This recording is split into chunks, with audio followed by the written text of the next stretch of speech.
Well, summer's about to return to the south central plains. There is a little bit of moisture in the forecast, but not much. And we are green as can be. All the ponds are full right here due to the heavy rains that started in June and have continued at least weekly. So we can catch a shower over the weekend. We'll keep everything green right now. And the corn, bean, and maize / sorghum and alfalfa and hay producers will all be really, really, really happy. So the crops, Oklahoma, northern Texas, Nebraska, Kansas, eastern Colorado looking pretty good.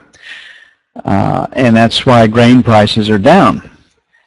With the soft winter spring wheat production combined with the hard red winter wheat production, they look to have over 2 million bushels this year. So the wheat crop, with the combination of both of them, will be in pretty good shape. That'll take a little off inflation. Okay, when you come in and you read the headlines in the morning, just the potential for armed conflict, even domestically, is increasing. They brought SWAT teams into Ferguson, Missouri, and trying to get the people to get back in the house and stop what's going on. There's been drive-by shootings. There's been another person killed. That person was carrying a shotgun and didn't drop it when told. I mean, right beneath the surface, if any of you remember the late 60s with all the riots that went across the United States in our major cities, Los Angeles, Detroit, Newark, this violence is just bubbling right beneath the surface. There's a lot of resentment, and it can get out of hand in a hurry. And people come in from outside the neighborhoods. They add fuel to the fire. Most of these people are there to loot. And why are they there to loot? They feel they can get away with it. Plain and simple. And so if there are no consequences for bad behavior, you encourage bad behavior, and guess what you get? More bad behavior. So when you come in and read the headlines, it doesn't leave you with a good feeling. It certainly doesn't leave me that way. Germany's economy shrank 0.2% in the second quarter. So economic growth on the continent is questionable. They have revised the overall growth for the EU to plus 1% for 2014. So people's economic projections are being revised lower, as they have to be when you get lower than forecast economic results. In Iraq, the drones are firing Hellfire rockets, so there's been some escalation there. 130 more people are being sent to Iraq. There's some talk of special forces teams being put on that mountain to save the people that are isolated by ISIS. So those tensions are escalating. China is loosening their credit controls once again to try to stimulate that economy. So you just kind of get the feeling that this is a house of cards. This is supportive for financials or treasuries. It is supportive for gold, and if outright fighting breaks loose and people start shooting at each other in the Middle East, if that fighting escalates, it's supportive for crude. So we're dealing with trading ranges with an upward bias in crude, gold on a day-to-day basis, and treasuries. Today is the 30-year auction. We do have some news, jobless claims, then import-export prices that no one will pay any attention to, and natural gas inventory. So jobless claims are forecast at 305. And that would be indicative that the economy has stabilized and might be growing.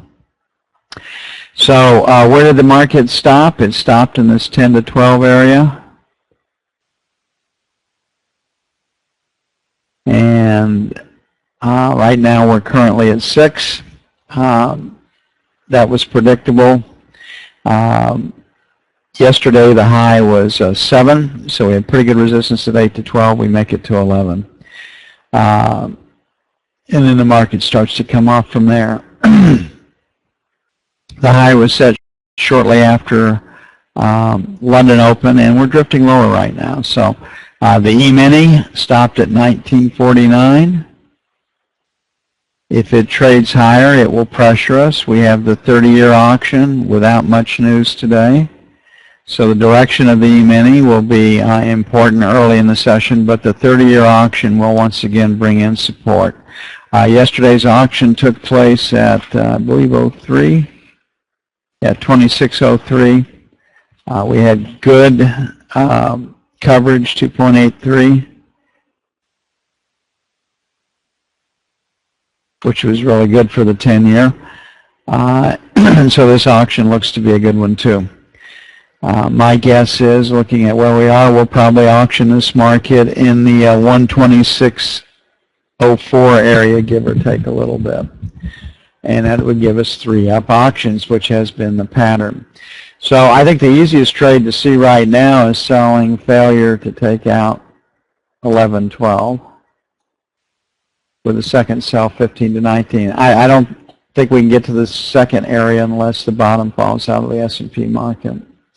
On the buy side, we're back where we have been. We buy 1s to 5s, or do we buy 29s to 01s? I'm going to put 26 to 26.04 as buy 1. Let them get stops below 4, and then 29 to 25 is buy 2. We may have to pay up. A lot of it is just dependent upon the reaction to the news. So we will play for the auction today.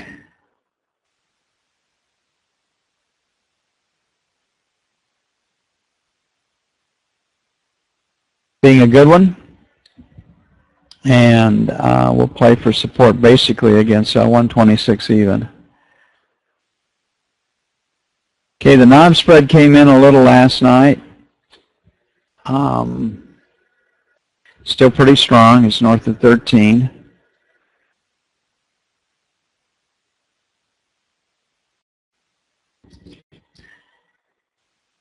Same pattern that we have in the note. It's higher. Jobless claims at 305 will be the first news. And that would be a minor negative for the financials as it supports the growth and job scenario. So selling failure to take out 20 to 25 and 27 to 31.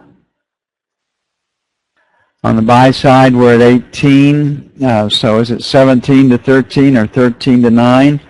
We got the bottom of value down here at looks like 11. So we'll make buy 1 13 to 9. And then we'll make 1 to 5. Let them get stops beneath the overnight session low. Pretty hard to see how we get down to the second buy area.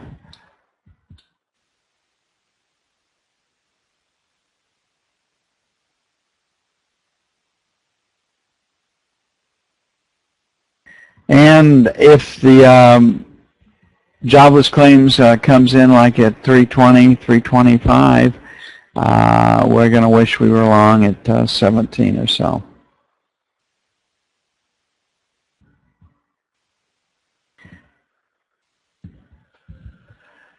Okay, looking at gold.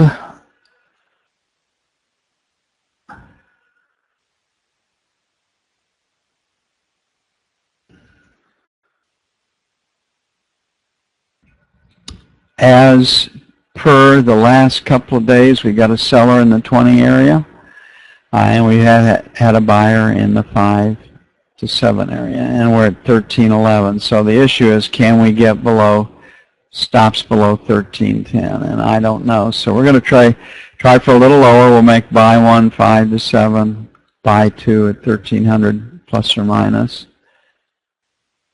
Again, I just think the situation is such that we can see selling in the day session and starting in London like we did. There's the London high, and it's a good short. I just don't want to go home short on the close of our day session. Too many things can happen in Asia and the Middle East overnight. Okay, the euro held in pretty well overnight. Again, German economic news showed a minus 0.2 growth on the reports. The low was set before London opened. The news is reported. The market is traded up. And the reason it trades up on recessionary news is that the European Central Bank may have to ease further. Don't know if they will ease further, but they sure aren't going to tighten. That much we know.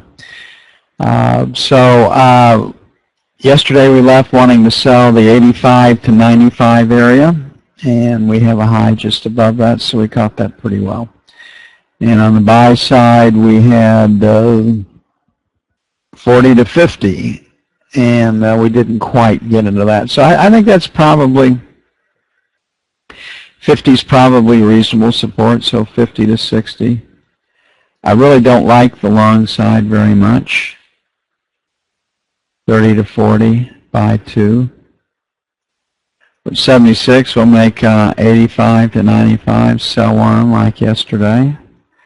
Let's close, and then we'll make 34, 5 to 15, sell 2.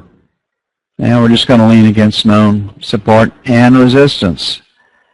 So for those of you that traded London, if you took the trade, you had pretty nice trading overnight.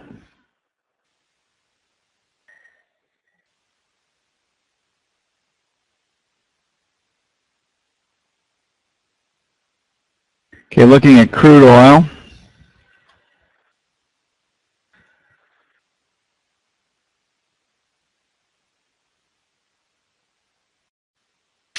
Pretty quiet. We've got buying against 97. And we're at 39, so we'll make this 97. Very, very aggressive, 97 and a quarter, buy 1. Like to get it done close to 97 and 50 to 75 for buy 2.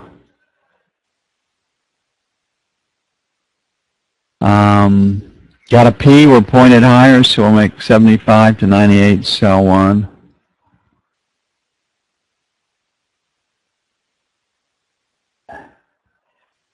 You know, the market is telling us that the supply of Iraqi crude will not be interrupted.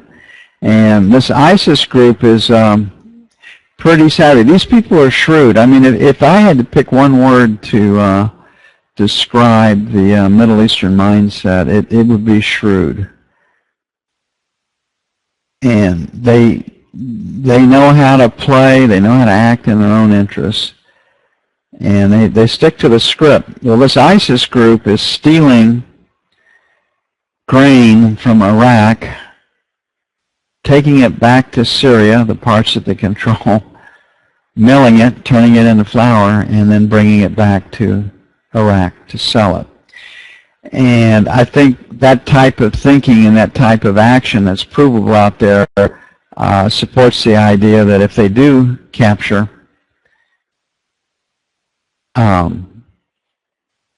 the oil production in Iraq, they will not blow it up or destroy it. They want the money. They've supposedly they got close to $500 million when they took over the Bank of Mosul. They've taken and appropriated everything that they can get their hands on in Syria, and they're doing that in Iraq too. So that's the major reason that crude oil is deemed stable. One of the most ridiculous articles I saw explaining the strength in the E-mini was China's tightening of credit is supporting our markets. The European Union's recession, impending recession, if Germany can paint a negative growth figure for 2 quarters in a row. And with the sanctions imposed by Russia, there's a good chance of that. Dollars flowing into the U.S. Negative news is good news for all markets these days. So we got resistance at 50. That is a round number getting stops. It'll be our first sell based on nothing other than the fact that it is a round number, and then 54, 56 will be sell 2. Jobless claims is the one piece of news that we have today, 305, less than 300,000. Should go up and have a shot at our number 2 area. Resistance really starts to build above 5350. 1950 is strictly a round number. Don't have a lot in the way of rejection up here, but we did not, the professional trading community did not go for stops above 50. Okay, we'll get started at 40 to 42, may have to raise that up to 45. They have made us pay up off the day session opening to get long for as long as I can remember.